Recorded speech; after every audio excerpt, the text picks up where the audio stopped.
Ano ba? 2 minutes na ba? Wait.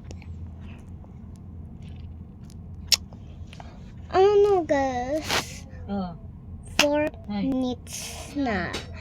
Kaya itatanggal na natin siya. Pero guys, hindi ko pa siya itatanggal. Aanin ko na lang. 3 minutes na lang aanin ko. Kaya gusto nyo guys, hindi nyo pa itanggal, wag nyo pa itanggal. Kapag guys, 2 minutes na, tsaka 3 minutes. Tatanggal nyo na siya, mabubol na siya. Ang ganda kasi. Mamaya ko pa ito bubol kapag 3 minutes. Sorry guys, yung kapag